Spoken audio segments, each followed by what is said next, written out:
하나님 아버지 감사합니다. 오늘도 하나님 말씀 받기를 소원합니다. 이 시간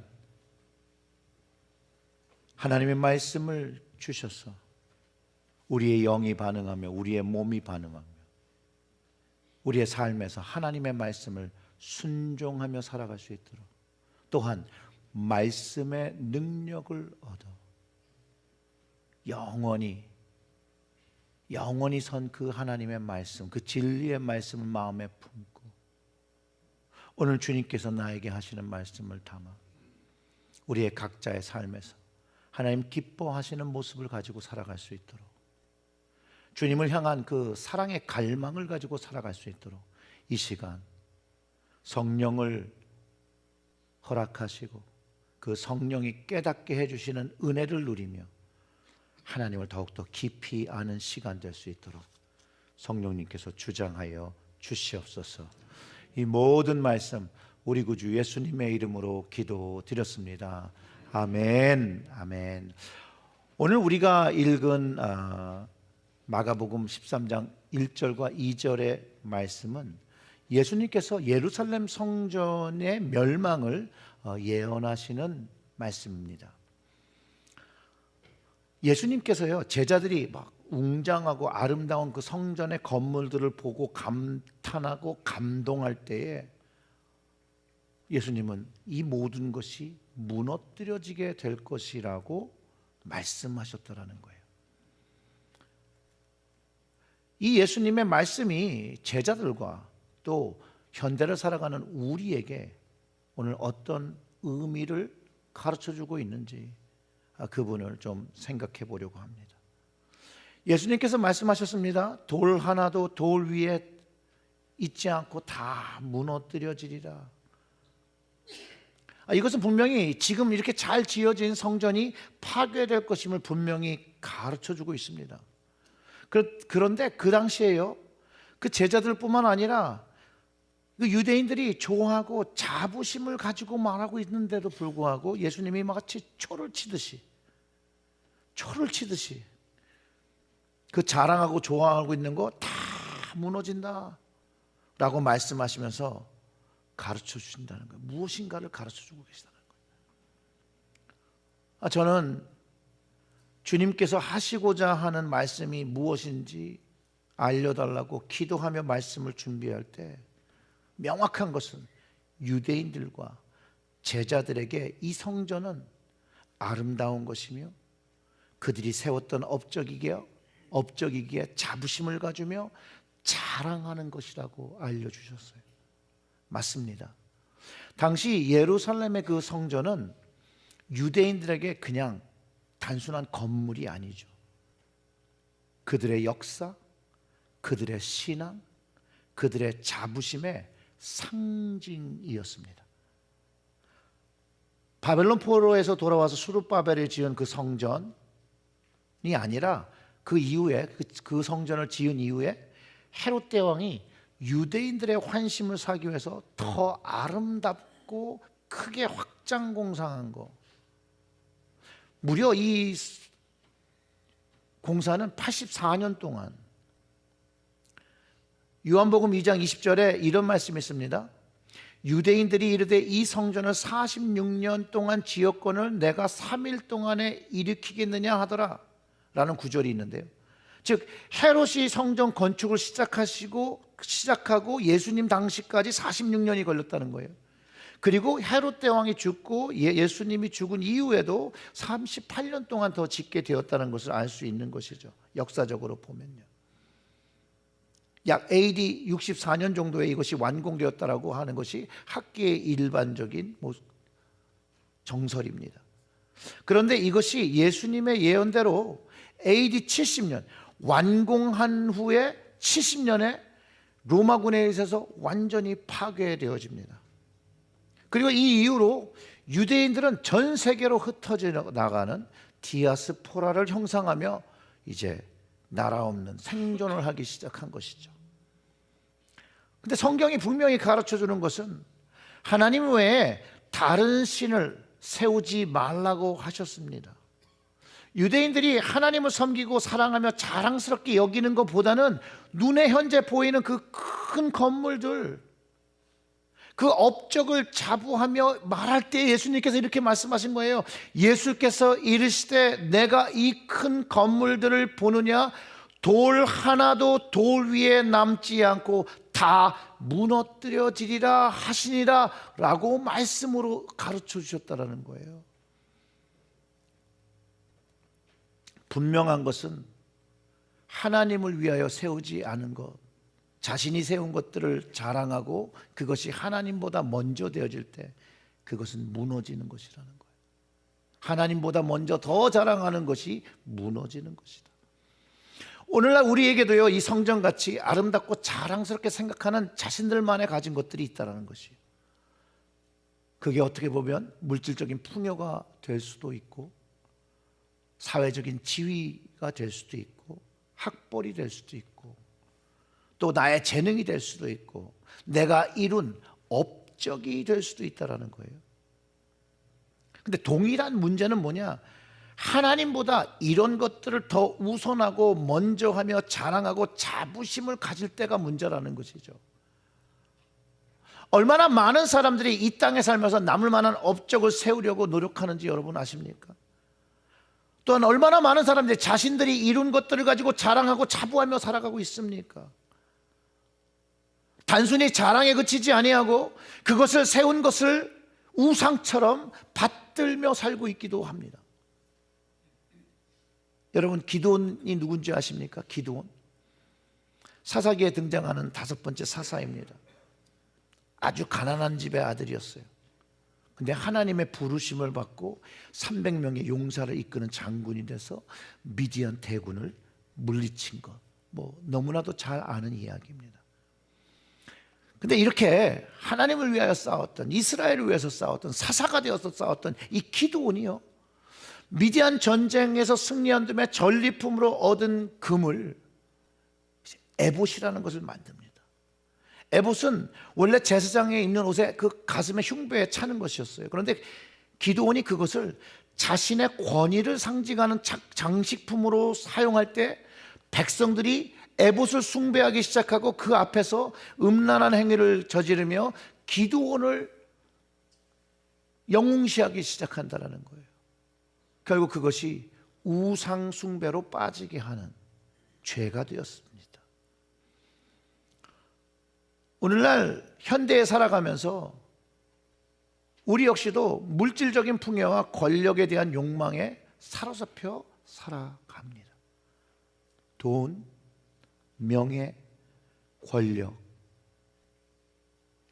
이런 것들이 우리에게 편리함과 만족감을 주지만 그런 것들이 하나님보다 앞서 하나님을 뛰어넘어 우리 삶의 목적이 되어질 때 우리는 우상 숭배의 함정에 빠지게 된다는 것입니다. 물질적인 풍요는 하나님 앞에 우리를 교만하게 만들기도 하고요, 내가 가지는 이 권력은 하나님 앞에 우리를 타락하게 만듭니다. 우리는 끊임없이 더 많은 것을 원하고 소유하기를 원하고 더 높은 지위를 오르려고 하지만 그러한 욕망과 야망은 우리를 절대로 만족시킬 수가 없고 외려 가지면 가질수록 더 큰 공허함과 불안을 경험하고 그것들이 가져오게 된다는 거예요. 그리고 성전이 무너뜨려짐 같이 결국 나중에 우리는 하나님의 심판을 받는다는 거예요. 다윗 왕은요, 이스라엘의 아주 위대한 왕입니다. 하나님 앞에 그 마음이 합하였던, 그런데 그도 스스로 교만해져 하나님을 인지하지 못하고 느끼지 못하고 살 때의 그 시간에 음욕을 품었고 그 음욕을 채우게 하여 밧세바를 취하기 위해서 살인하는 죄를 하나님 앞에서 저지르기 시작한다는 거예요. 이 이 다윗의 범죄는, 이 범죄의 이야기는 아무리 위대하고 하나님 앞에 어느 순간에 마음에 합함을 주었더라도 그가 하나님을 인지하지 못하고 느끼지 못할 때는 죄를 지을 수 있고 교만해지며 하나님 앞에서 범죄함을, 살인함을 갖는다라는 거예요. 하나님과 멀어질 때 다윗뿐만 아니라 우리 역시도 하나님 앞에 죄를 진다는 거예요. 그의 아들 솔로몬, 역사상 가장 지혜로웠던 왕입니다. 하나님께 지혜를 구하고 하나님께 일천번제를 드리고 그가 지은 성전에 하나님의 불이 임하였던 그런 왕이었지만 그도 하나님으로부터 멀어지니 그의 말년은 우상숭배로, 죄로 얼룩졌더라는 거예요. 자신의 나라를 확장하기 위해서 많은 이방 여인들과 결혼하고, 그뿐만이 아니죠, 그들의 신들을 섬겨서 그가 하나님과 멀어지면 멀어질수록 그가 하나님 앞에 교만해져서 자신이 이룬 것들에 심취하고 자신이 스스로 왕으로 결정할 수 있다는 것을 깨닫고 그것들을 과감히 하나님을 인지하지 못하고 갈 때 그가 하나님과 한 약속을 깨뜨렸다는 거예요. 그리고 우상숭배의 길, 그 타락의 길로, 범죄의 길로 빠졌습니다. 기드온과 다윗과 이 솔로몬의 이야기는 우리에게 명확한 경고와 교훈을 주고 있습니다. 우리가 만약 하나님보다 더 사랑하는 것이 있다면 그것은 하나님과 멀어진 때임을 가르쳐주고, 하나님보다 내가 더 먼저 하는 것이 나에게 우상이 되어진다는 거예요. 우리는요, 물질이든 명예든 권력이든 심지어 우리의 재능이나 가족까지라도 하나님보다 더 사랑할 수 있다는 거예요. 우리는 이들의 실패를 통해서 배워야 합니다. 그들이 걸었던 선택을 하는 것이 아니라 하나님을 선택해야 된다는 거죠. 하나님을 의지하고 하나님이 이끄시는 올바른 길로 나아가야 합니다. 그래야 하나님을 뒤로 하고 세상의 헛된 것을 쫓지 않게 된다는 거죠. 하나님이 주시는 영원한 생명과 그 가치를 추구하며 살아가는 사람이 될 수 있다는 거예요. 예수님께서 유대인들과 제자들 마음속에 하나님보다는 인간이 세운 것, 그것에 더 큰 자부심과 자랑의 마음을 가질 때에 그들이 하나님을 배반할 수 있고 자신들의 이룬 것으로 우상을 세운다라고 경고하시고,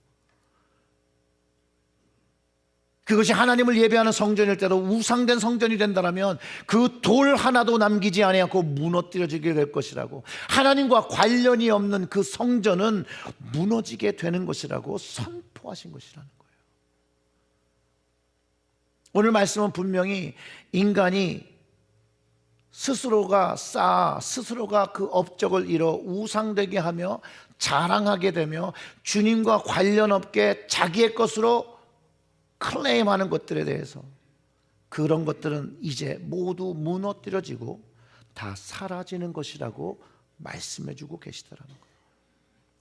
여러분, 실제로 어느 순간에 우리가 영원할 것 같다라고 생각했던 것들이 한순간에 무너지고 사라지는 그런 경험들이 분명히 우리 안에도 일어난다는 것을 알아야 합니다. 또한 우리가 세운 것들 중에 내가 좋아하고 하나님과 관련 없는 것은 외려 또 하나님께로 나아가는 것을 막는 장애물이 되어진다는 것도 알아야 합니다. 그런 모든 장애물, 내가 세운 장애물, 예수님은 하나도 남김없이 무너지는 것이라고 가르쳐준다는 거예요. 실제로 예수님께서 말씀하신 그 성전이 무너졌습니다. 거기에는 서쪽 벽만 조금 남아 있습니다. 통곡의 벽이라고 그러죠. 거기에 더 이상 그 건물은 세워지지 못했습니다. 세울 수 있는 시간이 없어서도 아니고 마음이 없어서도 아니라 하나님께서 명하신 무너짐이기 때문에 거기에다가 세울 수 없는 것입니다. 성경은 하나님의 심판의 때가 되면 성전이 예수님의 예언하신 것처럼 무너진 것처럼 우리가 세운 것들이 다 심판을 받고 세상에 세우고 자랑하는 모든 숭배하는 모든 것들이 무너지게 되는 때가 있음을 성경이 가르쳐주고 있다는 거예요. 바울은 이 날을 이렇게 설명했어요. 불로 시험을 받는 날. 고린도전서 3장 12절부터 15절의 말씀인데 제가 읽어드리겠습니다.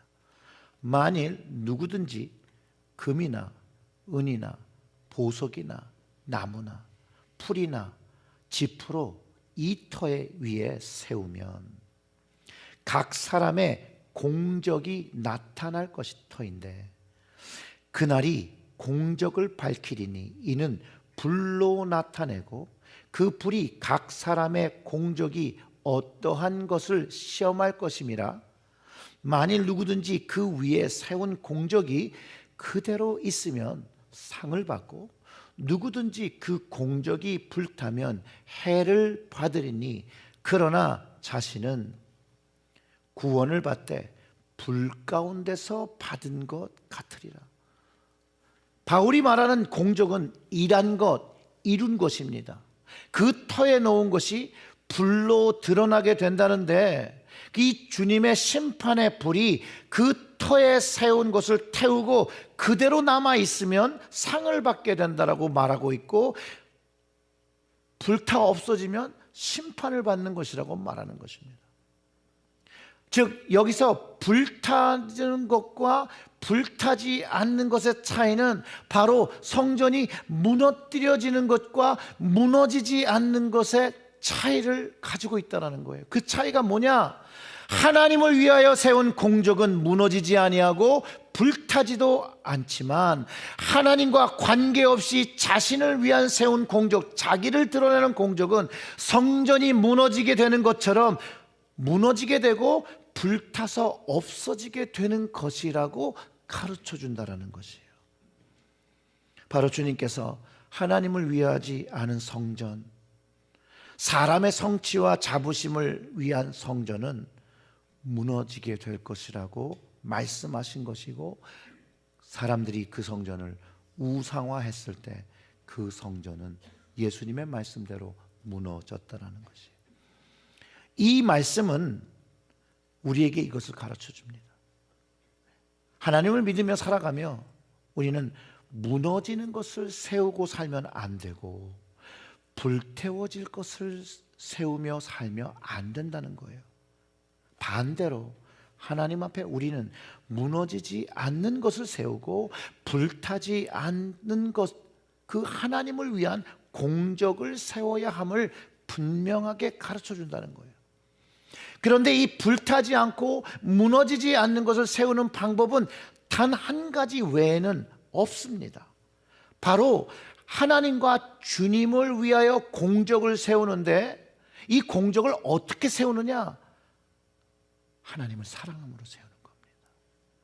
하나님과 주님을 사랑함으로 하는 모든 행위와 그것을 위하여 맺어지는 모든 열매라는 것을 가르쳐주고 있습니다. 그런데 우리의 모습은 어떻습니까?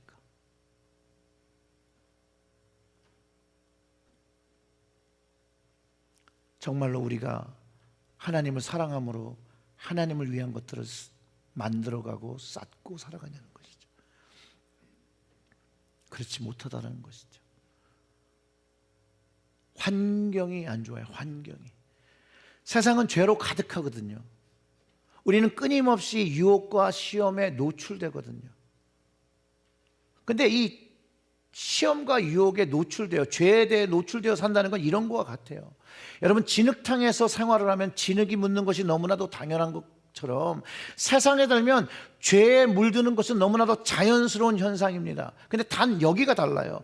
진흙탕에서 생활하다 진흙 묻은 것을 집으로 돌아와 씻어내는 것처럼 세상에서 죄로 물든 것이 있다라면 하나님의 집으로 돌아와 그 죄를 씻어내야 한다는 거예요.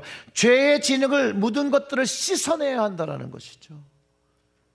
세상에 받은 죄의 영향과 죄들을 회개로 씻어내며 예방해야 된다는 것이에요. 그것이 우리의 삶에서 기도로 하나님의 말씀으로 예방하는 것이에요. 주기도문을 통해서 주님께서 가르쳐 주신 것처럼 주님께 간구해야 되는데 우리를 시험에 들게 하지 마옵시고 다만 악에서 구하옵소서.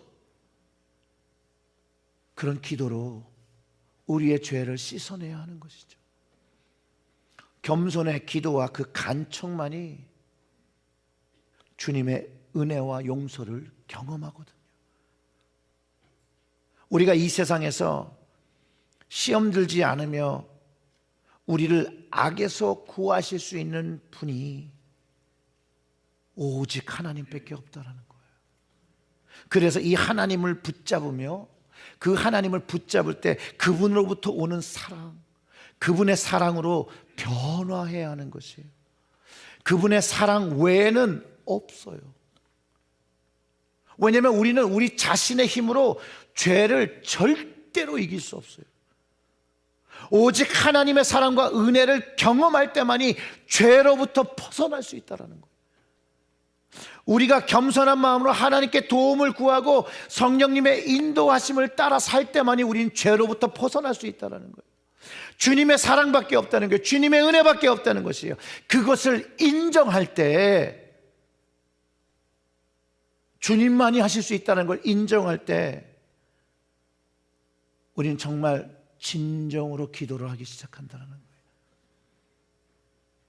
기도의 모양을 가진 것이 아니라 진짜 기도를 하기 시작합니다. 하나님, 용서하여 주시고, 하나님, 도와주시고, 하나님, 살려주시고, 하나님, 나와 함께 해달라는 기도가 진실한 기도가 되어지고, 그 진실한 기도가 될 때 하나님 외에 그 어떤 것도 하나님과의 관계를 가로막는 것들을 만들지 않기 시작한다는 거예요.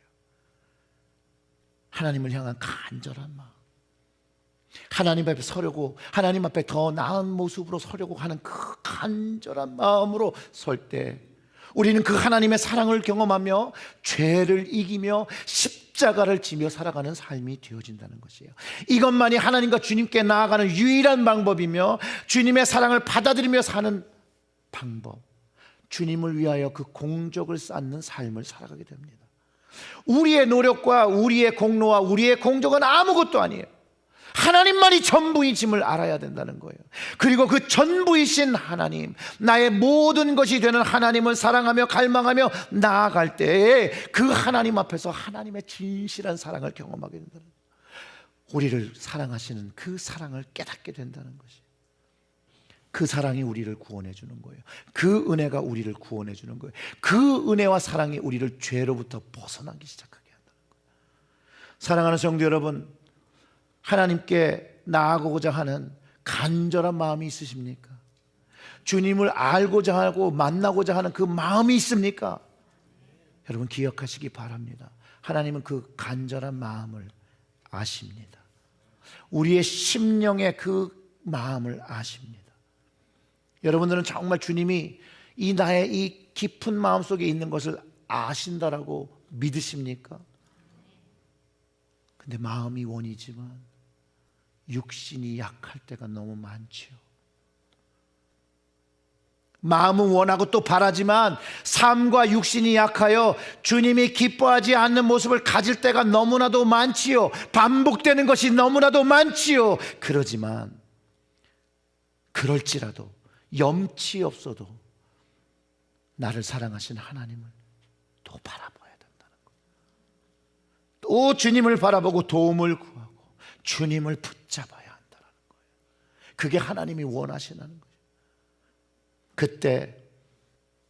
그때가 되면 하나님이 주시는 그 은혜 때문에 주님을 위하여 한 가지씩 무너지지 않고 불타지 않는 하나님이 기뻐하시는 것들을 내 삶 위에 세우기 시작한다는 거예요. 제가 지난 주일 모든 일과를 마치고 집에 들어와 너무 피곤해서 그냥 바로 잠이 들었습니다. 그런데 그 시간이 언제인지 정확하지 않지만 제 생각으로는 주일 밤과 월요일 새벽 사이에 제가 잠을 자면서 아주 기이한 체험을 했습니다. 제 마음속에 제가 언젠가 한번 들었던 찬양인 것 같아요. 근데 그 찬양의 곡조가 제 마음속에서 반복되기 시작하더라고요.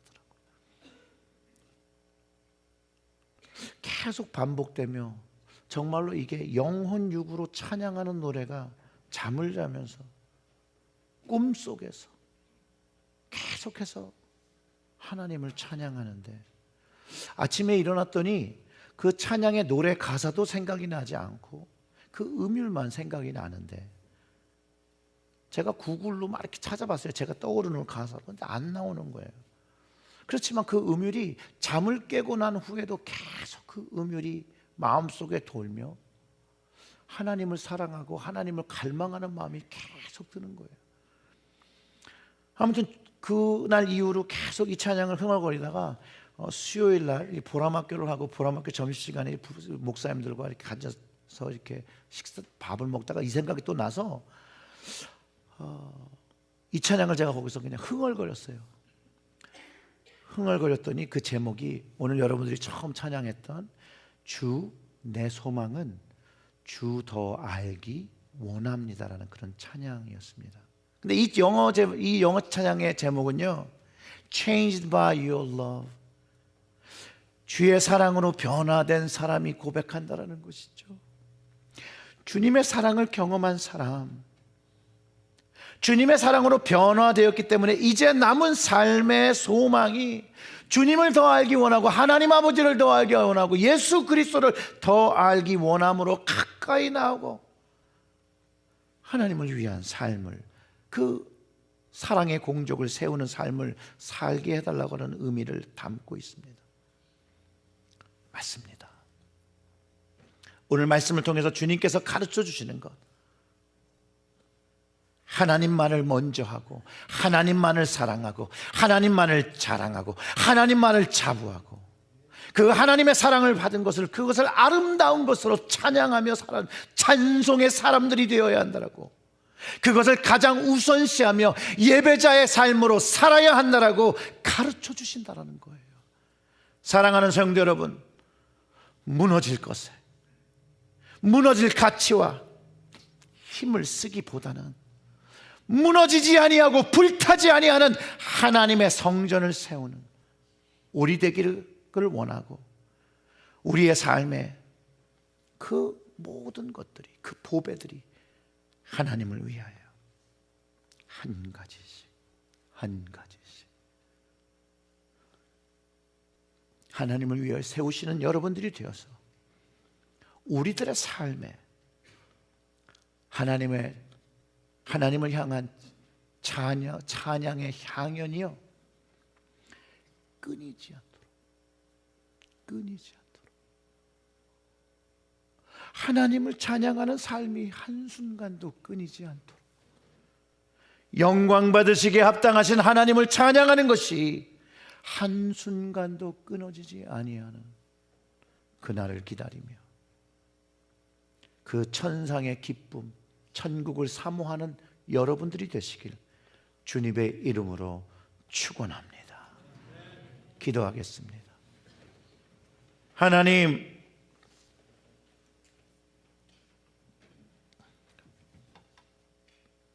우리의 마음은 하나님을 더 알기 원합니다. 이전보다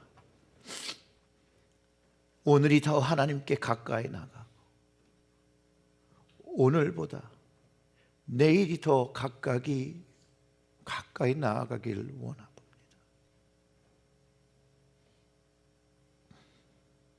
주님 품에 기대기를 원하고 주님 손을 붙잡기 원합니다.